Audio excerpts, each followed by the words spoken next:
What is up, guys? Martin Shred here.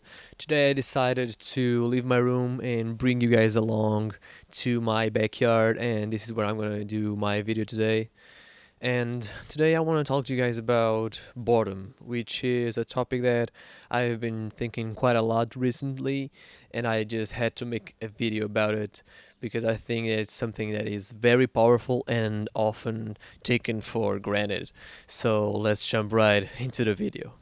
So, what's the first thing you think about when you think of boredom? Probably something, a state that you don't want to be in, and so you just search for the next thing to do to go and occupy your time and just fill your mind up with pretty much nonsense sometimes.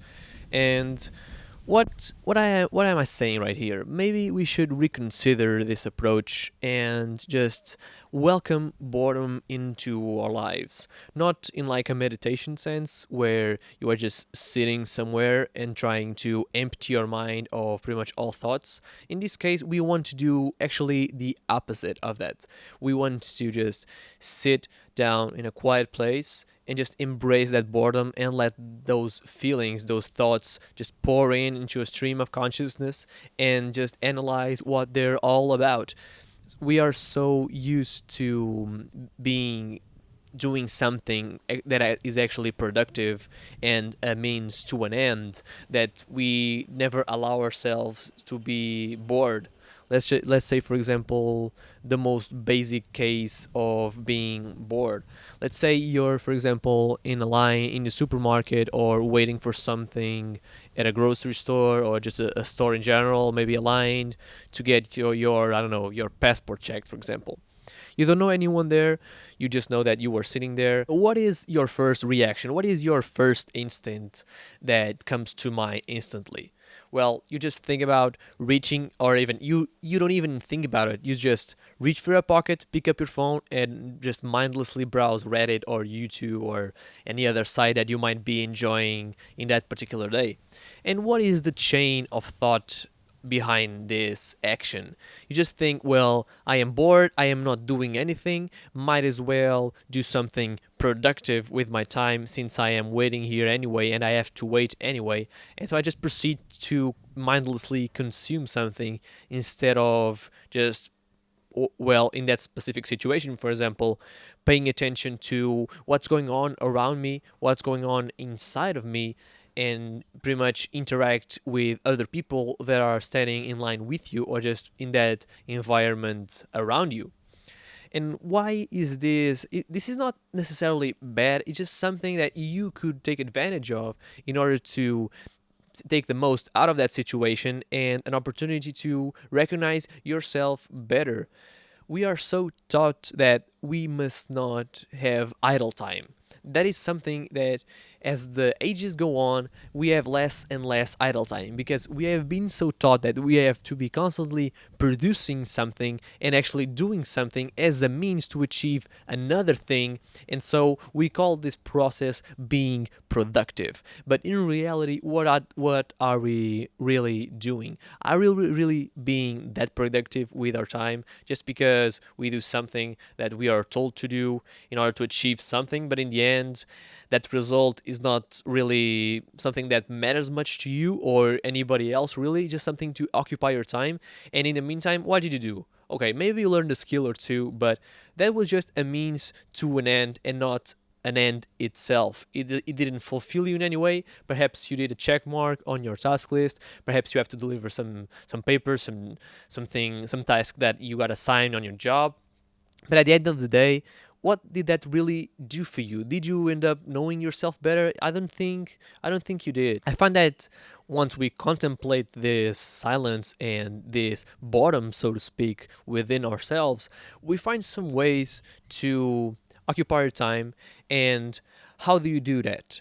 By doing that specific thing, which is staying by yourself and be in that state of boredom. It's in this state of boredom where you can find what your true passions are. What does your brain tell you to do or suggest to you when you're encountering this state of mind? You don't reach for anything to watch, anything to do. You just are there by yourself, and those are the very desires that perhaps you never even know they existed, and then they might bring you and help you bring some clarity on your thoughts and what probably you want to do with your life. Just try it out for yourself, guys. Just try and sit in a room with nothing around you, or if there is something around you, just turn off your computers, your phones, your physical technological devices, anything that might distract you, and just stay with your own self, your thoughts. Don't try to eliminate thoughts. Instead, welcome them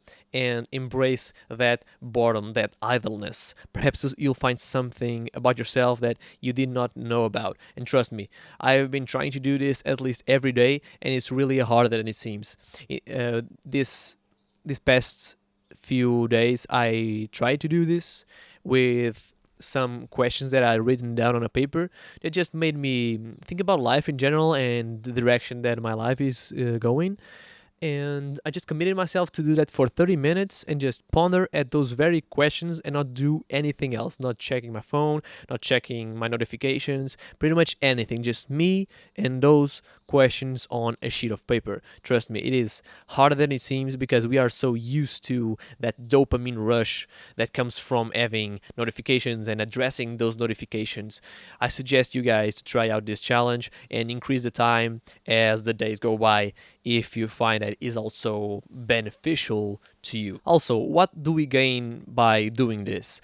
This allows us to channel our creativity. It's also in this process, in this state of boredom, that we actually find out what our creative process is if we happen to have one. And I'm sure that everybody is creative. You just didn't explore that enough. And if you explore this state of boredom, I think this creative thoughts, this creative energy will need an outlet, and this is where you find out what you are actually meant to do. Even sometimes, let's say for example, you find something to do that is not a means to an end but the end in itself. This is how we take advantage of boredom. We find activities that fulfill us, and they are the ends in themselves. They are not meant to provide us with a process to get to a specific goal or specific place in time.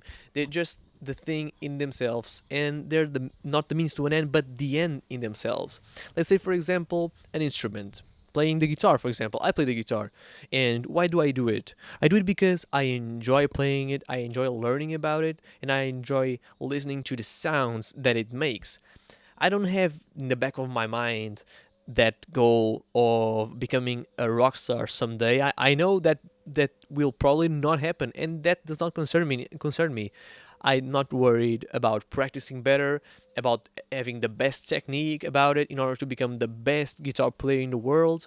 I'm just doing it for the pure pleasure of it. That is the end in itself.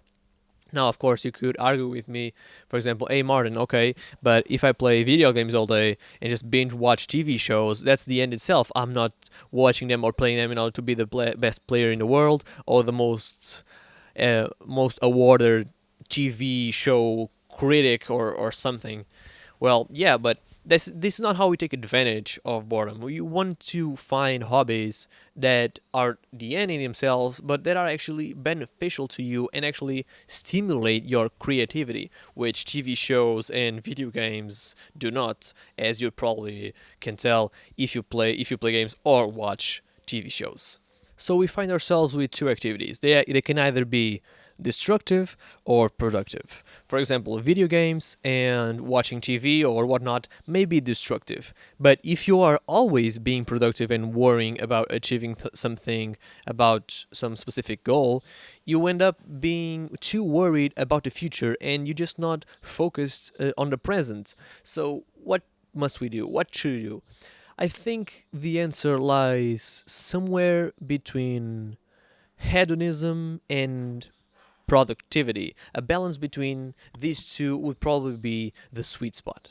Boredom can be a source of anxiety or some new fuel that can be directed into some other activity that you don't know about right now, either it be a leisurely activity or not. You just have to find that perfect balance And trust me, you will be much happier. There's nothing wrong with having nothing to do. I'm gonna wrap this video up with a note, with piece of advice that I want to give you guys. And that is, don't fear boredom. Instead, use it as fuel to some other activity that you might not know of the moment. Don't think about it as a means to achieve a specific end goal, and just think of that as the goal itself. Something that brings you some more clarity and will improve other areas of your life. For example, I'm here in my backyard right now. I decided to step out of my room and bring you guys here.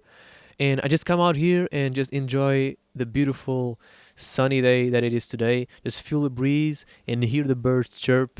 And that, why am I doing it? I don't have a specific reason. I just want to do it and feel a little bit of nature within me and actually be surrounded by some of it. Why am I doing it? No specific reason. I just want to feel the sunshine on my face, the breeze in my hair. And I know that sounds very poetic, but it's just all it is. Just find out who you really are. That answer might lie in those moments of boredom that we are so taught to usually avoid nowadays. So embrace boredom, guys. It might be a really game changer for you, as it was for me. So that's it for me today, guys. I hope you enjoyed today's video. I hope you guys are having a great week. And if this was valuable to you in any way, shape, or form, be sure to subscribe for more videos like this, as I upload new videos every week. And until then, I'm Martin Shred, and I'll see you guys on my next video.